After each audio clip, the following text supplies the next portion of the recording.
So welcome to another Profile 3 podcast, and today we're going to talk about core web vitals and why it's important for any business that's running a website and relying on performance, traffic and sales through the website. So very excited to have two experts with us today, and between myself and David and Marcus, we're going to go through all aspects of core web vitals, why it's important for businesses to know what they are and what the impact is, how you might be able to improve it in your own operation, and if you're using a development company, what questions you could or should ask as well. So I'm excited to talk about this today. So, waste any time from a business owner's perspective, I think the reason we look at speed, because that's what core web vitals really is how fast a website loads. When I think of it, I'm thinking of the impact on SEO and the benefits to visibility. So we suspect core web vitals is a key ranking factor for search engines, and of course Google being the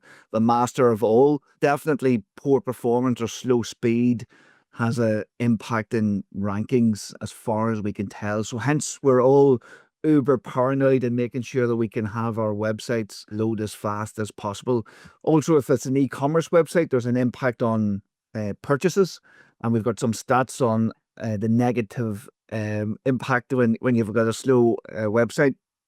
And of course, everyone's on mobile phones now today, so when things don't load, I think people have no patience and they're gone in 2 seconds. So especially the mobile one's quite interesting, since that used to be a check that Google would make. Particularly you would see it under Search Console. They would do their mobile kind of responsive check, but they've since kind of moved away a little bit from it. They seem to be appeased, I think, now by what everyone seems to be doing. They might change their mind at any stage, but at least for now they're happy. Another thing about that is obviously now with the generative AI like overview in Google, so you search for something, you get like an AI response. There's studies showing that is making users even more impatient, because that is like even making you like that's such a quick response that when you go into a website now, like if it's not as quick as that's like another reason that people are branching off websites. So I don't know about yourself, but whenever I'm using like ChatGPT, for example, like I like the fast version. I know there is obviously the deep learning one, but we are very impatient, so it is one of those things as well. Yeah, it depends when you get me, when I want the quick or the or the long answer, but yeah. no, for sure. And I'm thinking even just on YouTube, I don't know about you, but I would be watching never mind impatience, I'd be watching all the videos at 1.25 or 1.5 speed, never mind single Oh. speed. Don't have patience. But that's it's definitely something that's happening everywhere. So some stats that I found was a 1 second improvement in the speed of a website can improve revenue or sales on an e-commerce site by 10%. And then I've seen another one where a survey or some research where a SaaS provider seen a 15% increase in signups to a free trial when they optimize their website for performance. And then another one, the last one I was looking at, media sites, content heavy sites, they seen a 20% increase in page views per session when they reduced how long it took to load a website. So I guess, like, never mind our views and our clients' views, I think the stats fully back up that it is critically important. When we talk about speed, we're talking about and performance of our website, we're talking about core web vitals. Does anyone want to explain what core web vitals is in English? In plain English. It would be like a set of rows like Google has that's kind of giving you a score, like a traffic light score, so red, amber, green, which is really hard to get. In fact, only 33% of all websites. It is one of those things where it is very competitive, because obviously 33% is actually pretty small when you're talking about the entire web. Google, especially mobile for the core web vitals, is like one of the main features they use for ranking, and also one of the ones that AI uses for whenever it's crawling websites too. Because obviously I'll talk about more of it at the end, but whenever we're talking about like future-proofing yourself, obviously Google is, it's obviously going to be big, will continue to be big, but AI will also crawl your website. So when you're optimizing for Google, you're also optimizing AI as well. But there are definitely some things you can do yourself. There's things like images, you can optimize images, like your heading structures, and the core web vitals, when you actually go into Google and look at them, they do provide resources that you can see there. Yeah, as far as some of the technical side of it goes, it's kind of split into two. So there's PageSpeed Insights, and then there's Core Web Vitals. PageSpeed Insights, as well as the performance side of things, which typically is what it's most used for.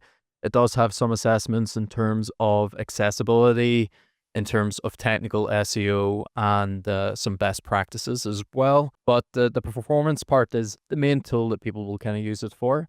Now, Core Web Vitals come in, and this is the slightly annoying barrier to entry whenever the site is getting enough traffic and data flowing into it. So if you have a website, if you have it linked into Google Search Console, then it's viable for it, but it needs to get enough traffic to generate Core Web Vitals, which essentially is a collection of real-time user data to your website. And their assessment is made by looking at the 75th percentile, essentially, of where the data falls into each of these metrics. So if you're looking at an example metric such as first Contentful Paint, it's going to put all of your data in a row from the quickest to the slowest, and it's going to go up to the 75% mark to see, okay, what is this person like? They're not loading it terribly slow like some of the other ones in the remaining 25%, but they're on the slower band of things. Maybe they got poor connection. Maybe it's mobile data connection.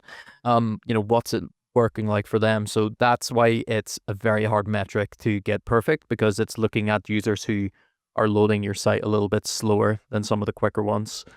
So it really pushes you to the extreme when you're developing. Interesting. So I'm thinking when a customer or a client walks into us or looking at any website, obviously we're looking at the usual stuff, the content, the messaging, the positioning on the website.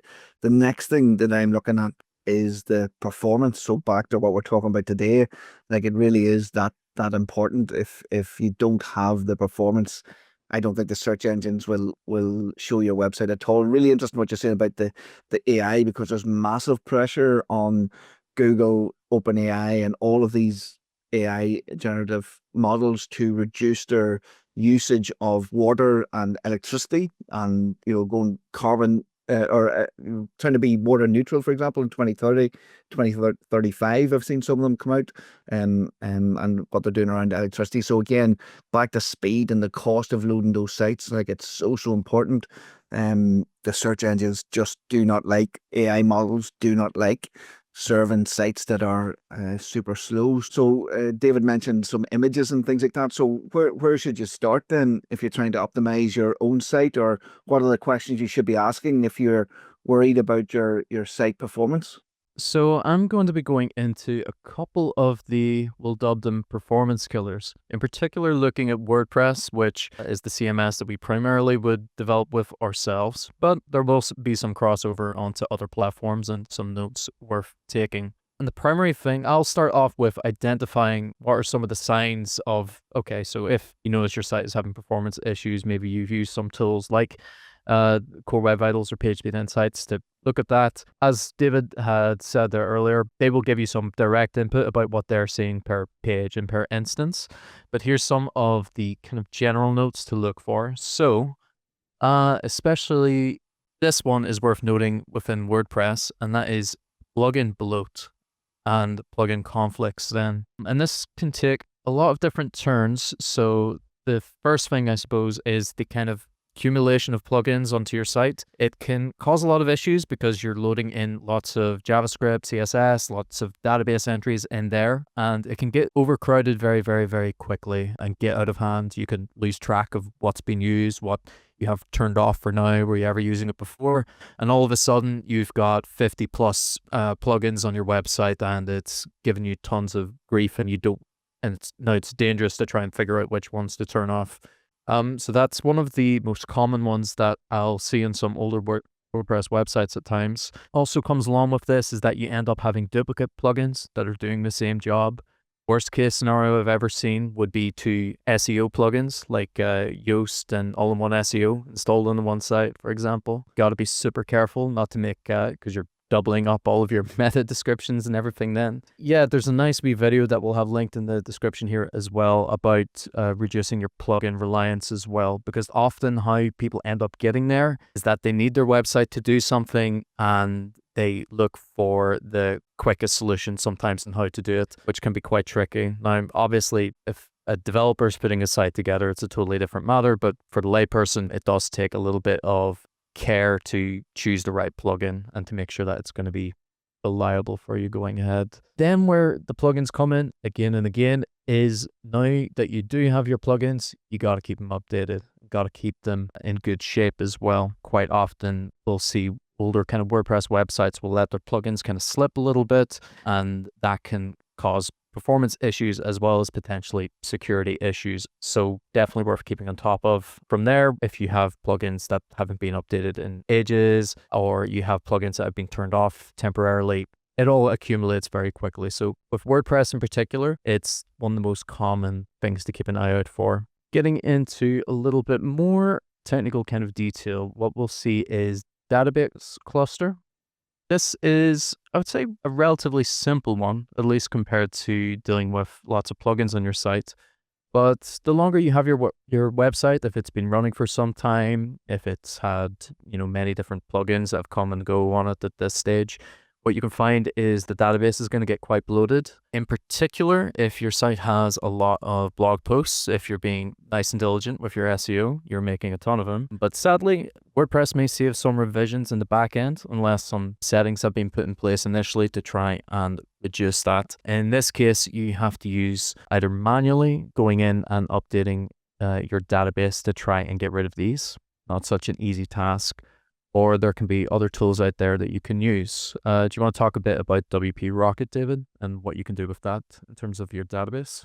So WP Rocket, for those who don't know, is a performance optimization plugin. It is a premium plugin, so it's a paid plugin, but it's definitely worth the value that it gives you. So what it basically does is it offers a lot of options that otherwise, if you were to do it manually, would be very time consuming. So things like minifying your code, so that means reducing all the white space in your code so that you're basically, when you send, a page to the browser, if you reduce that by removing all the white space, it will be less upside. So again, it'll help the speed. And then with the database, there's some database cleanup options. So obviously a lot of stuff that Marcus just mentioned there, as a business owner, you probably would be like, I don't know how to do any of that. So with WP Rocket, it has options within it to actually just click a button that does the cleanup for you. So again, those are the sort of things that are really useful to have. And that's why we use WP Rocket personally, just because it has those options for performance. And David, you use, I know you do a lot in the servers and the hosting. And one thing I wrote down when Marcus was talking there was the cost of these sites. Like we've seen sites come in and all of a sudden there's articles and blog posts and videos being uploaded everywhere. And I'm thinking of the cost and the impact that has on the server. And then people don't realize the next thing you see sites falling over or servers going down. So I guess there's a big... At the minute, especially with AI, like, because there's all these tools now, people are like starting to experiment with different maybe plugins that create lots of blog posts or plugins to like help optimize blog posts. You don't need to be careful, but you need to be selective with the plugins you use. Because obviously, not to shame anyone that uses AI for creating code, but there's a lot of cowboys, quote unquote, creating plugins here and there. So you just need to be, mindful. Have a look at the provider of the plugin. Is it someone reputable? Do they have a, social media presence? Are they like active? All these sort of things. But yeah, it is another to be mindful. Like nowadays, like when we're looking at the website now, like some will have thousands and thousands of blog posts, and that used to not be the case. You might have occasionally maybe one or two. They've been about a while, but you could have new websites now with lots and lots. Again, that does increase the potential for the site because, well, another reason you have more stuff on the site, but then also you have more reasons that people are visiting the website, so you're attracting more keywords. So again, you're generating more traffic as well. So a lot of things you need to be mindful of, especially with plugins. You just need to do your due diligence if you can. It's a lot easier to do it now rather than not dealing with it now and then having to pay to get it resolved in some way, after the fact. So it is annoying and it kind of, painful to like go through it and like, oh, yeah, look at this and research, but it definitely is worth it just for peace of mind as well. Something is your business, like is your website, is your, your outward look online. So you do want to make sure it's doing what you want it to do. It's the plugins. I know we have to keep testing all these plugins and building custom ones, David. This is all part of the fun. But it's definitely an interesting point, though, yeah, because Going back more like historically with WordPress, what we always try to encourage is using, established plugin offers, plugins that have tons of reviews, that are getting active updates. Occasionally websites will see, oh, this plugin does it all for free, and kind of go for it, and it hasn't been updated in 2 years already when you've got it. AI now really coming into the mix of things, and people being able to put stuff together quicker, even out of their scope sometimes, depending. It's worth keeping a cautious eye. The same will go for custom code development as well. The core part of how we like, or at least how I like to use AI with development, is to speed up things I know I can do, as opposed to making it so to do things that I don't understand. So when we talked about obviously plugins, massive, and yeah, that has to be probably like the biggest issue. But then as we're going through the other issues, we mentioned, or you started going through a list. Is there many more we should consider? Indeed. So we've went over plugin management, looking at database bloat, and the next interesting one I'd like to go over is media management. So this is a big one with websites, and sometimes it can be a really easy win to get resolved. The long and short of it is essentially when you upload media onto your website, this can take the form most commonly of images, also could include videos. We'll get into that too. But essentially, we want to make sure that these images are going to load in nice and quick for people. As we were talking about earlier, mobile is, for most websites, reigning supreme. We'll see an exception for some more direct, I would say, business-to-business kind of websites where desktop tends to creep in. Tablet is usually always dead last. So apologies, tablet users. But with image uploads in particular, we'll see that people will upload images to your sites uncompressed. Worst case scenario, they've gotten some stock images, and they tend to be very high quality, and because of that, they have a very large file size. In some cases, they'll even give you the CMYK kind of print render of the image instead of RGB too, doubling the size more or less. Keeping your images nice and small is one of the key aspects in terms of their file size. We tend to target for around 500 to 750 kilobytes maximum is where we're kind of aiming for, and this will help quite a bit with mobile users loading the site. Mobile data connections these days, they are improving and getting better, but giving them a 10 megabyte image to load in doesn't make for a good day. And that all ties in then to, getting that user retention on your site. If we've all clicked into a site at some stage, it takes too long or something isn't looking right, and we back out and try the next one down the list if it comes to it. So in particular, it's very good if you can optimize your images on your site. It's going to really improve that kind of first impression that you give to people. What also can be done to help enhance that is, okay, let's say your site is fairly image heavy. E-commerce sites, as we mentioned earlier, you want to show lots of lovely products to all the people visiting your site. There's no point in showing them none for the sake of good performance. There's a bit of balancing to be found. And so in that case, then you want to use things such as lazy loading to make sure that images beneath the fold. And what I mean by that is essentially outside of the first view before you start scrolling onto the site. You want them to load in later on. You want people to be able to load the first instance of the site quickly. As they're scrolling down, the connection's strong enough that it can load them in bit by bit as they're needed. The careful part with that is just to make sure that none of the stuff in that first viewport is getting lazy loaded, because you want that instead fast. So the most common example of that would be your site's logo, usually sitting up somewhere in the header, be it centered or towards the left-hand side. The last big component would be videos, as I mentioned briefly earlier. So typically, what we always recommend is to host your videos on third-party platforms such as YouTube or Vimeo or any other applicable service. Not sure if people still use Dailymotion, but if they are, you can use that as well. It's no problem. This takes away a hell of a lot of strain onto your site's server, and having to load in massive kind of video files, especially for longer form videos. It's going to put a lot of stress onto your hosting. It's going to make for long load times. YouTube, Vimeo, they've got that all worked out, and they're optimized to deliver those video platforms to you. And as well as that, maybe you can talk a bit about it too, Kieran, but YouTube and Vimeo, they're their own. Now you can go take a new marketing kind of fight over there too. So it's a win-win all around, hopefully. Totally agree. No, and embedding those videos, then again, we see it in search. So YouTube ranks in search, TikTok ranks in search, Instagram videos, you can see them, YouTube Shorts, obviously the full length.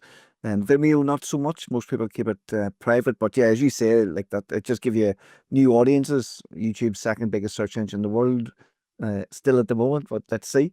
So yeah, all critical stuff. And again, it's just something I know when I see sites come in, people get a wee bit crazy with a new website, put loads of pages up, loads of images, loads of videos, and next thing it's 20 or 30 gigabytes. And we have to go in and do a bit of cleaning because of the impact on the performance. And what's one of the things that's changed in the performance that we've seen is that, and we see this happening, is that the search engines are looking at site-wide indicators now, not just by page. So again, if you have a couple of really heavy pages, that could be having an impact on the whole website, and that is not something that we would have looked at in the past. It would have been page by page, but now, as I say, we're very aware of the site-wide penalties or things that are holding us back, which any poor metrics that's going to impact an end user's experience of a website ranking is just going to reduce the opportunity for our brand to be seen. So we want to make sure that isn't the case. But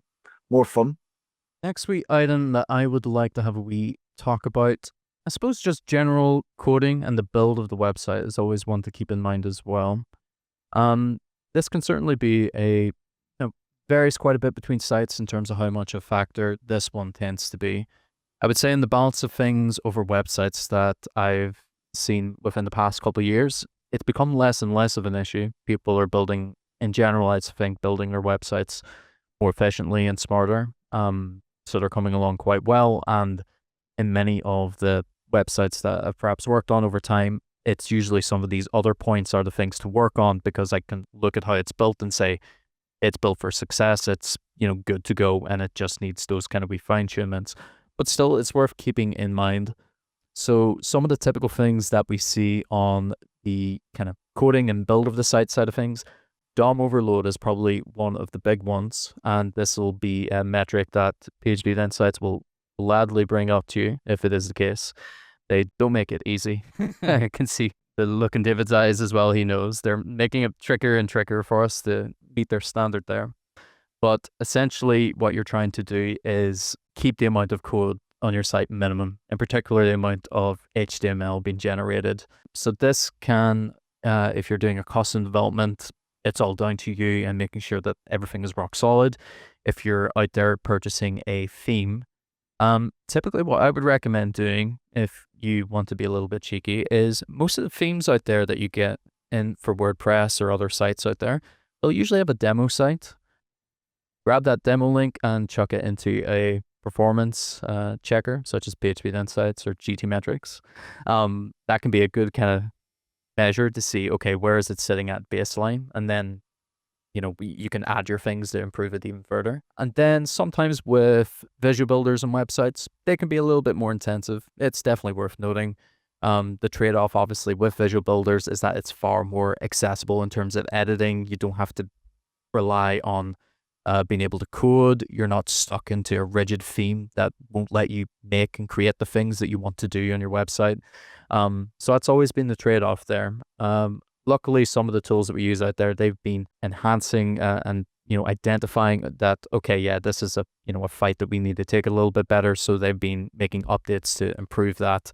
And that definitely goes for a couple of the classic page builders out there, be it WP Bakery or Elementor. They're getting better, I find, at dealing with that as well. Some of the things that can come along with that as well in website development can be an accumulation of CSS. It's quite a silly, simple one, but all too often I will see one massive style file that just has everything loaded in one, and now the whole site is dependent on this one file loading in. And there can be smaller instances of that as well. So David talked a bit about WP Rocket. I'll perhaps get him to talk about it a little bit more in a moment, but it can do some work to help reduce such instances, to minify down all of these files and get them a little bit more compressed. There's so much that you can do on your own, but in the end of the day, if you're using different parties, different plugins and themes, they're the ones making it, and you have to use other tools out there to help mesh them together and make them sing for you. And one of the key other ones that comes along with that is your site is using external fonts. Vast majority of sites out there are using Google fonts. It's more than viable. They've got a nice wee selection of different fonts out there. They've got their variable fonts now as well, which you can use, which is nice and dynamic. Whenever you're using these fonts though, more often not, when you go and look at the source within the code, it's coming from Google and it's not loading from your website instead. If you get it loading from your website, it's going to come in that bit quicker. You can do something called preloading so that the font is coming in much, much faster, and that's going to very much increase or improve the load time of your website, the time to interaction, and you'll have a much better experience on the site as well. Yeah, so for Adobe Rocket, there's a few options they have. They have like a use CSS option. So basically what that means is that when you turn that on, it will try and, for each page, remove the CSS. And CSS is basically the code that's used to style the website. It will remove any that you don't use per page. So it helps reduce basically how much code needs to load per page. So again, the sort of thing that if you were again going to hire someone to do that for you, it'd probably be very time consuming process. But again, you know, if we're bringing about the future proof and you're getting a new website, you want that to be something that is done early and not kind of done with the plugin. So again, it is nice the band-aid, but hopefully the site will hold itself without it as well. And the last wee item really that I want to get into is the hosting side of things as well. So it's another wee metric to always keep an eye on. So some of the things to look out for there, if you're hosting a website somewhere, is the first one that I very commonly see is an inadequate memory allocation. So what I mean by this is your server in the end up is, if you want to think of it as a computer running, it has a certain amount of memory for your website as people try to access it. You can think of it like RAM, and we'll usually call this PHP memory. This will have its own kind of set value by default. I think the default one that I'll usually see for it is maybe 128 or so, sometimes 32 megabytes, and this can be quite low. Now it depends if your server has other more advanced things going on to deal with traffic loads coming in. Of course, it's always worth discussing this with your hosting and, you know, pry them with questions to get some of the finer details from them to figure this out. But quite often, where I see this factor come in more, rather than just for regular traffic, it's usually for admin traffic on the WordPress side of things is where it'll come in. So in particular, when you're looking to make edits to your site. So definitely worth keeping a wee eye on that value. You'll usually want to set it to something a little bit higher. 512 megabytes is the sweet spot in my book. If it needs to be any higher or lower in particular, then the developer or hosting will let you know why that's the case. Another one to keep on top of, and it's one that we're keeping a firm eye on ourselves, is PHP versions. So that's another one that's worth keeping an eye. So the version of PHP language out there goes through different kind of cycles of when it's active, when it's receiving security updates, and obviously the further away you get from time when one PHP version has reached the end of its cycle, potentially it becomes less secure, less capable, and even performance-wise not as quick compared to the more recent version. Another one worth keeping in mind is server level caching. So for example, your server will without any kind of caching levels put onto it will mean that the caching will kind of regenerate on every kind of page visit, which isn't very efficient, and it's actually putting extra strain onto the server itself every time someone's loading a page. So we want to try and offset that as much as we can. So for example, if your server is running something like Varnish, then it can deliver frequently requested content from a cache instead of giving it to directly from the web server. And it's going to be a lot more efficient, and plugins like WP Rocket that we talked there directly integrate with Varnish to tell your server, oh hey, I've changed these files, dish out these ones next time someone makes a request.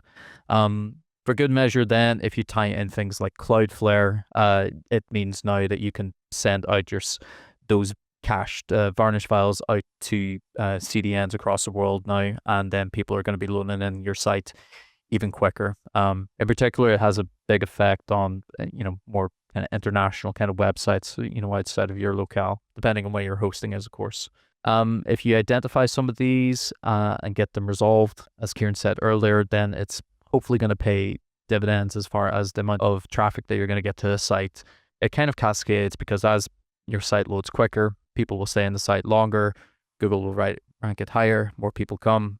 That's the hope. Whereas it'll go the opposite direction if we can't get people to stay on the site and they don't have a good time. Yeah, and just again, I'll hand over to you, David, as well for sure. But I'm thinking of the future, like it's only going to get faster, the demand. So, some of those things again are we would trickier to do, but definitely if you're looking for that little edge in competing online, which we all are, of course, it all does add up, and I can see it only the demands from the search engines, the AI engines, they're going to just want faster and faster websites. There's already a benefit from doing this in your business, doing this maybe once every 6 months or every quarter, and actually testing your website.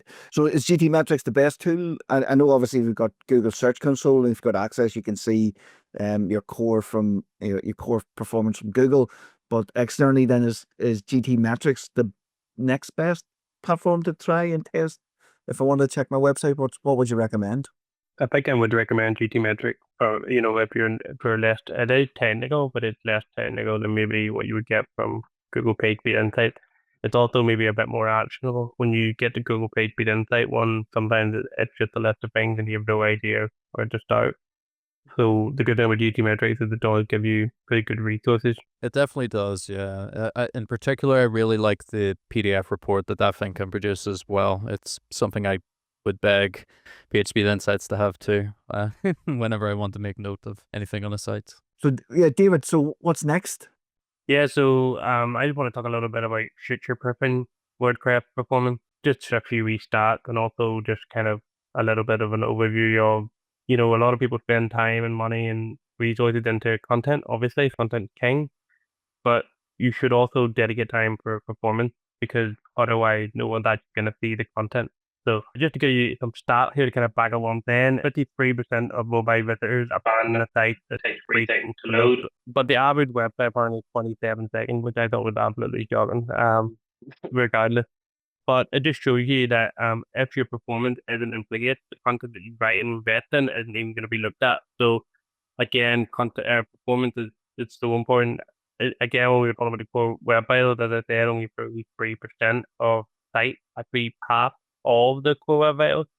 So again, if you have that as another edge that you're going to have, it's going to help you rank as well in Google. The next thing I want to talk about was just about the AI engine right away. So I find there's a bit of a disconnect if you're in the business, where you kind of think that, OpenAI is taking over the world, and it clearly is, but Google is still very much, king when it comes to thinking.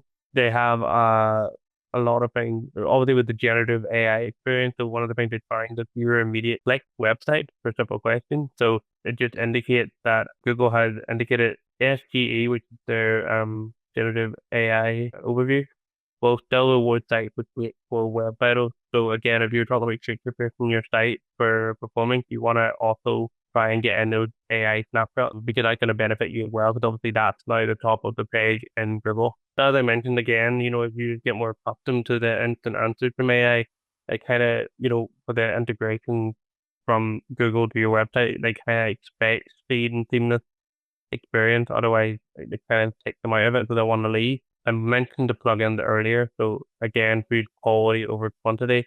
And try, if you are doing any testing, that is something we do see a lot with all our website clients or film clients, is you might have a lot of plugins because you were testing something. When you're done, delete the plugins you don't use, and because it's a lot easier to do it then than to try and do it 6 months from then. And I can't remember if I used that one or this one, so that will really help keep your website lean as well. So user experience, it's still king. Obviously, this is quite old talking now, but obviously you want to write your content for people. Google and AI getting better at that. I know not as much as something you can trick anymore. So good content wins, so just try and make good content. Obviously, that's kind of deviate a bit from the performance aspect, but just to kind of throw that in for the future person. Like, if you can dedicate time, if you have those GT metric PDF reports, try and do them quarterly or every 6 months. And then you can see if there is a dip or is an improvement, because that will kind of give you what you need, like validation that you need to actually spend time to look at the performance. Again, just to reiterate, Google, like organic search still drives over 50% of website traffic globally. So there's still 8.5 billion searches daily. So, Google and SEO is still very much a big thing. Obviously, AI, ChatGPT, there are starting to go in, but then human behavior is a hard thing to change.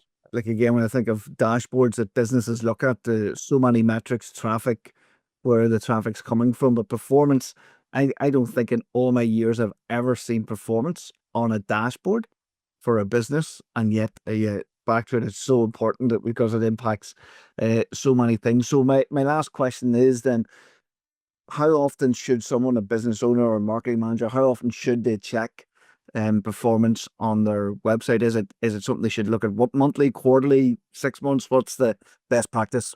If you have the time to dedicate to it, I would recommend every 3 months. I feel like every 6 months is a bit too late, and every 3 months is pretty good, because I know the Google algorithm updates are less frequent now, but usually if you're chiming in every 3 months, you'll quite hit it around the same time. It just depends on like what you have, like what you can provide, but at least every 6 months, I would say you have to be checking it, because it changes so easily. Like even like another thing that we mentioned, to Google PageSpeed Insights and GT metric is based on Google PageSpeed Insights. Like they can change, like they can actually change what their metrics are. So for example, the bio could pass this month, but then they change it 1 month from now. So you also want to keep on top of that as well. It is quite strange because they will add stuff and take away. So they used to have a section in Search Console that would check to see, if your site is mobile responsive, and now that's gone. But then they introduced this into the search aspect of it.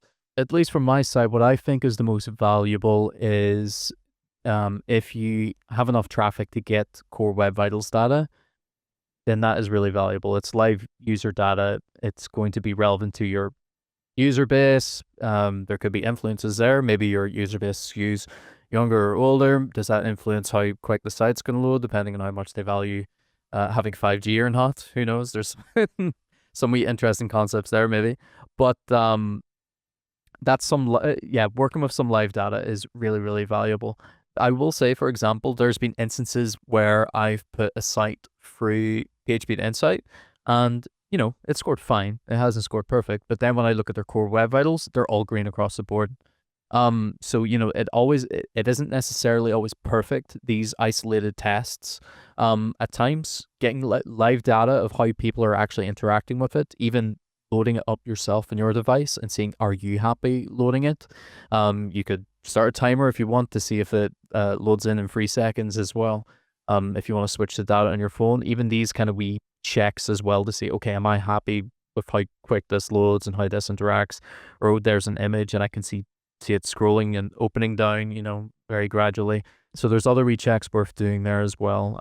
So don't forget about doing even just a wee eye test yourself to make sure that you're happy interacting, and then put lots of emphasis on the live user data that you have, because sometimes doing isolated tests, it may tell you that, oh, this page could be much, much quicker. But then when you look at the core web vitals, it's actually loading in fine. So just to wrap up then, so just to close off, just to geek out a little bit. So core web vitals then, there's 3 parts of it. So we've got largest Contentful Paint, LCP, and that measures loading performance. So how quickly the largest content element becomes visible to a user. We've got interaction to next paint, INP, and that's the new element that you both mentioned, and that came out in March 2024 and replaced something that was removed. So back to Google Search Console and being updated, and that measures responsiveness. So how quickly pages respond to user interactions.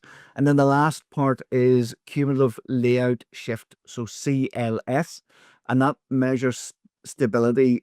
So again, is there annoying parts, pages or boxes moving around the page? Again, I'm thinking of ads, but I know that there's lots of elements that would move around on a page, and again, that's measured now as well. It's the kind of thing where if you're scrolling down for a site and you go to click on something, then suddenly it moves and you're a little bit shocked. I think, to be fair, out of all the metrics, it's probably the kindest one, luckily, is that Cumulative Layout Shift. First Contentful Paint in particular, and the largest Contentful Paint is definitely always the hardest fight to take. And that's where a lot of the factors that we talked about earlier today, get your fonts loaded in nice and quick, make your images nice and compressed, things like these really factor into affecting those.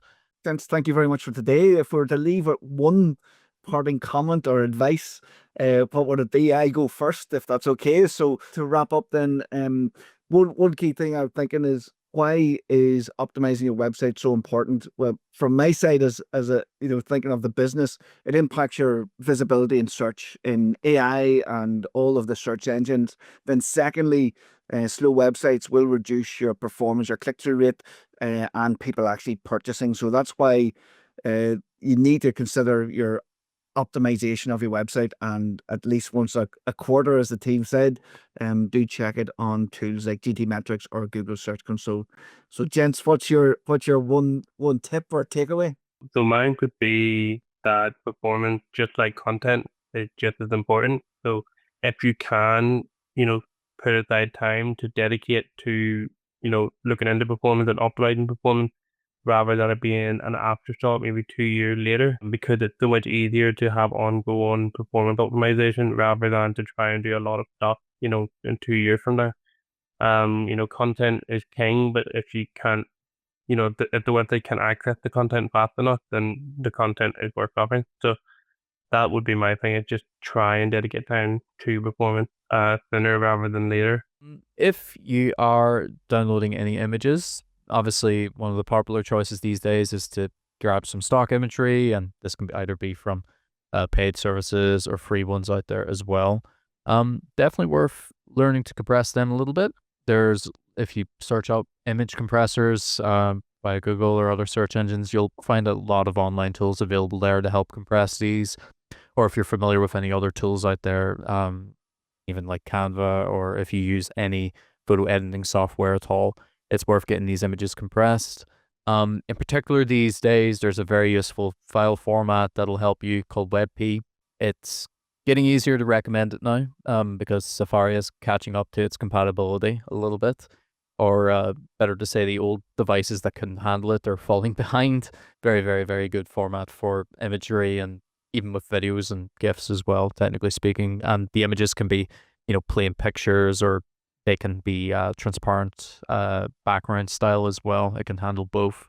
So yeah, get your images compressed and resized would be one of my big recommendations. And yeah, keep a wee eye if you are starting to use some AI image tools out there too, because there's plenty of them available, to make sure that they're doing the same. So far, at least from the ones that I've tried, they've been pretty good at not giving you a 10 megabyte image, but it's one of the most common things that I will see out there. Brilliant. Excellent. Well, thank you for sharing your insights and thoughts today, and thank you for listening and watching, and we'll see you in the next podcast.